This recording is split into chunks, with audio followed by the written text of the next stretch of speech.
श्रावण की पूर्णिमा क्यों करा जाता है? पूर्णिमा का व्रत। पूर्णिमा का व्रत करने का कारण क्या है बताइए। आप इतने सालों से कर रही हो, कई माताएं कर रही होंगी पूर्णिमा का व्रत। एक समय फलाहार करती हैं, एक समय भोजन करती हैं। भोजन में खीर का होना जरूरी होता है पूर्णिमा के व्रत में। दूध की सामग्री होना जरूरी होती है पूर्णिमा के व्रत में। अब फलाहार करें अपनी जगह पर है, पर एक समय भोजन कर रहे हैं वो अपनी जगह पर। भोजन के साथ में मीठे के साथ थोड़ा दूध की सामग्री होना जरूरी होती है। और क्यों करते हैं पूर्णिमा का व्रत? किस लिए किया जाता है, क्यों करा जाता है, उसका व्याख्यान वर्णन शिव महापुराण के अंतर्गत स्कंद पुराण में लिखा गया। स्कंद पुराण में वर्णन किया है श्री वेद व्यास जी महाराज ने। कहा यह पूर्णिमा का व्रत इसलिए किया जाता है कि व्यक्ति का जब मन गलत भ्रम में जाने लगता है, मन जब गलत जगह पर जाने लगता है, तो ये मन को गलत जगह पर ले जाने वाला कौन होता है? तो कहा ये चंद्र होता है। व्यक्ति की राशि के अंतर्गत, व्यक्ति की पत्रिका के अंतर्गत, व्यक्ति की ग्रह दशा के अंतर्गत जब चंद्र बेकार चलता है तो व्यक्ति अच्छा करते करते भी बेकार करने लग जाता है। चंद्र डोल रहा है। कई माताएं कहती हैं गुरुजी हमारे बेटे को आशीर्वाद दीजिए, बहुत गलत संगत में जा रहा है। मतलब समझ जाना कि चंद्र गड़बड़ जा रहा है। बेटी अगर गलत मार्ग पर जा रही है, बेटी अगर गलत संगत में जा रही है, किसी अन्य व्यक्ति को आकर्षित हो, चंद्र गड़बड़ हो रहा है, उसका चंद्र कहीं जा रहा है। कोई पुरुष, कोई लड़का, कोई गलत मार्ग पर जा रहा है, चंद्र गड़बड़ हो रहा है। घर में जो क्लेश उत्पन्न होता है, घर में जो विवाद उत्पन्न होता है, उस विवाद को रोकने के लिए केवल चंद्र की ही, इसलिए तो पूर्णिमा घर की नारियां हमारे हिंदू धर्म में यहां तक स्कंद पुराण में कह दिया कि पूर्णिमा के दिन अगर ये भगवान का व्रत रख लेगी, पूर्णिमा के दिन अगर ये खीर का प्रसाद बना लेगी, थोड़ा सा दूध की कोई सामग्री बना लेगी और भगवान को भोग लगा देगी, भले सत्यनारायण भगवान के भाव से बनाए, भले सत्यनारायण जी के निमित्तार्थ बना, पर अगर इसने सत्यनारायण भगवान के निमित्त से बना, पर पूर्णिमा के दिन अगर ये व्रत रखेगी, उपास रखेगी या कोई सामग्री बनाकर भगवान की पूजन कर लेगी, तो इसके घर में जो अशांति है वो शांति में बदल जाएगी। इसलिए कई घरों में आज भी सत्यनारायण भगवान की पूजन हर पूर्णिमा को करती है। माता किताब लेके बैठ जाती है, तुरंत उन्हें ऑफिस जाना, कहीं काम पे जाना, और तुरंत उसने जल्दी जल्दी कलश रखा, कलश नहीं भी रखे तो भगवान की पूजन कर कुरा के ब्राह्मण देवता को बुला लेगी। ब्राह्मण नहीं आएंगे तो खुद कर लेगी, पर करती जरूर है। इतना सा आटा सेक लेगी, पंजेरी बनाई, सीरा बनाई, मिठाई रख दो, कुछ भी करेगी, पर सत्यनारायण की कथा कर ले। उसका मन लग गया उसमें, मतलब पूर्णिमा को करना है। उसको करने से क्या होता है? शांति रहती है, शीतलता रहती है। जिसके घर में हर महीने की पूर्णिमा को खीर बनती हो, ध्यान दीजिएगा, बहुत सुंदर संवाद चल रहा है, बहुत ध्यान देने वाली बात है। प्रत्येक महीने की पूर्णिमा को जिसके घर में दूध की सामग्री बनती हो, दूध की सामग्री तैयार होती हो, खीर प्रसाद तैयार होता हो, उसके घर में कभी क्लेश नहीं हो सकता। चाहे सास बहू एक दूसरे के सामने वो कहे ना, वो सांप और नेवले की लड़ाई क्यों ना, फिर भी शांति हो जाती है। पर प्रत्येक महीने की पूर्णिमा होना चाहिए। ये नहीं कि तुमने एक महीने की पूर्णिमा पे बना लिया और दूसरे महीने की पूर्णिमा को गायब कर दिया। सावन महीने का आखिरी दिन आप शिव को जब 2 लोटा जल चढ़ाएं तो उसमें इत्र का भाव रखकर, कामना कर कर, त्र्यंबकेश्वर बाबा का स्मरण कर कर और महामृत्युंजय मंत्र को जपते हुए, महामृत्युंजय मंत्र का स्मरण करते हुए, और अगर महामृत्युंजय मंत्र याद नहीं हो तो पंचाक्षर मंत्र नमः शिवाय, पंचाक्षर का स्मरण नहीं रहे तो षडाक्षर ओम नमः शिवाय, षडाक्षर का स्मरण नहीं हो तो श्री शिवाय नमस्तुभ्यम मंत्र का स्मरण कर कर इत्र का जल शिव जी को समर्पित करो और बाबा से निवेदन करो कि 1 महीना तेरी कृपा से सावन के निकले, तूने जल चढ़वाया, बीच में कोई दिन छूट गया, कोई कारण आ गया, हम जल नहीं चढ़ा पाए। जैसे भगवान विष्णु एक कमल का पुष्प नहीं चढ़ा पाए थे तो उन्होंने अपना नेत्र निकाल कर दे दिया था, तो भगवान शंकर इतने प्रसन्न हुए थे कि उन्होंने अपना सुदर्शन चक्र दे दिया था। विष्णु भगवान ने नेत्र दिया, शंकर भगवान ने सुदर्शन दिया।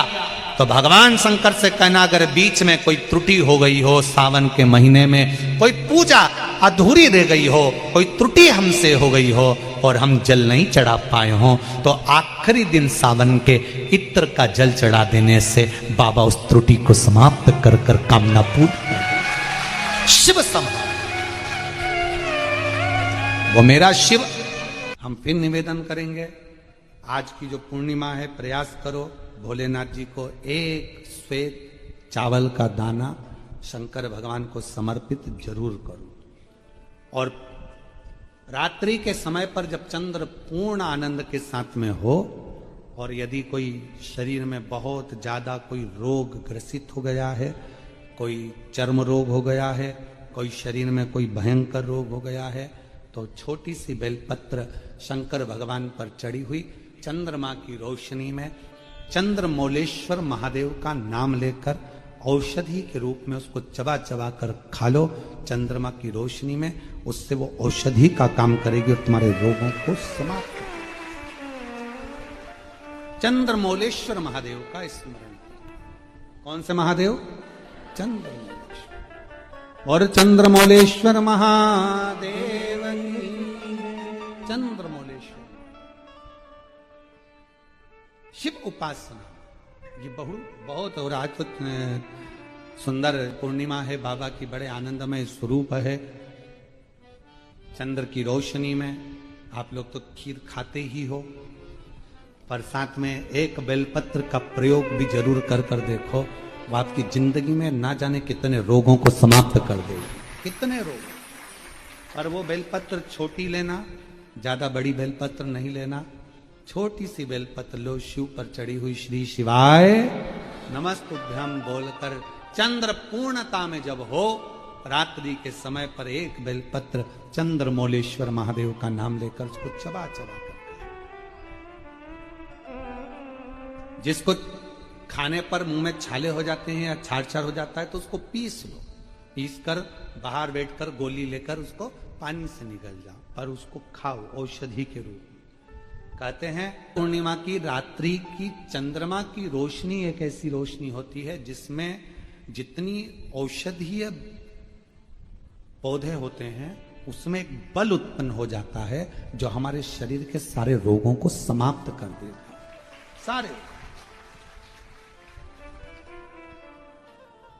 आपके यहाँ खीर रखते हैं, हमारे यहाँ हम हमारे कुबेरेश्वर धाम पर हम बेलपत्र रखते हैं रात्रि के समय पर, और वही बेलपत्र जब कोई बहुत ज्यादा तकलीफ में होता है तो वही बेलपत्र का चूरा बल सूख जाती है, उसको दे देते हैं, भाई यही पाते रहो।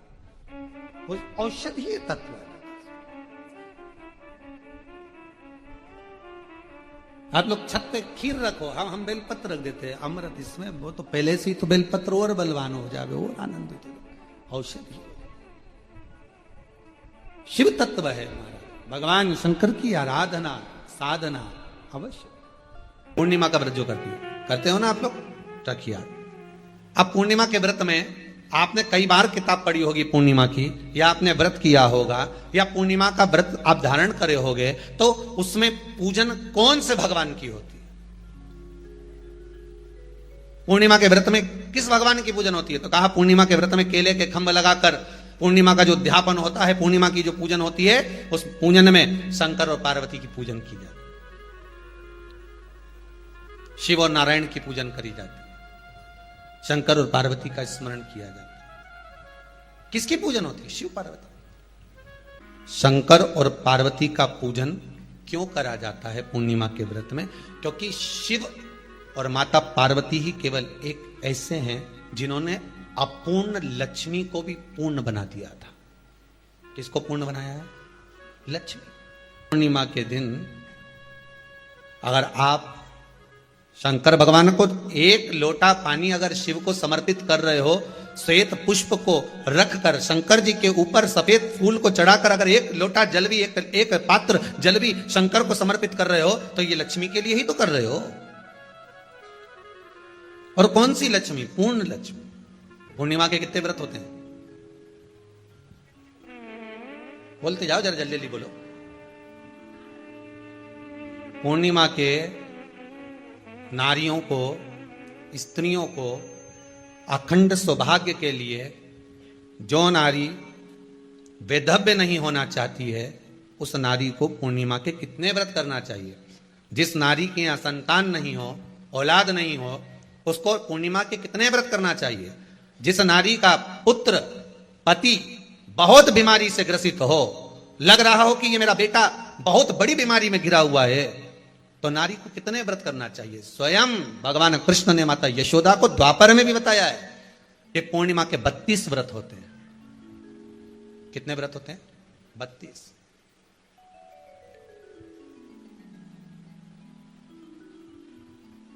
स्वयं भगवान कृष्ण यशोदा रानी को, माता यशोदा जी को भी बता रहे 32 व्रत। अब आपको किसी ने बता दिया होगा कि 8 कर लो, 7 कर लो, 6 कर लो, 12 कर लो, इसलिए आपने बोला कि 12 कर लीजिए, 32 कर लीजिए। अरे यहां तो द्वापर की कथा भी कहती है। यशोदा जी ने एक बार भगवान कृष्ण को रोक कर कह दिया, ए कन्हैया रुको। कन्हैया बोले, बोलो मां क्या बात है? कन्हैया जरा रुकिए, इधर आओ जरा। भगवान कृष्ण आए। हाँ मां बोलिए। किस जगह का प्रसंग है ये? जिस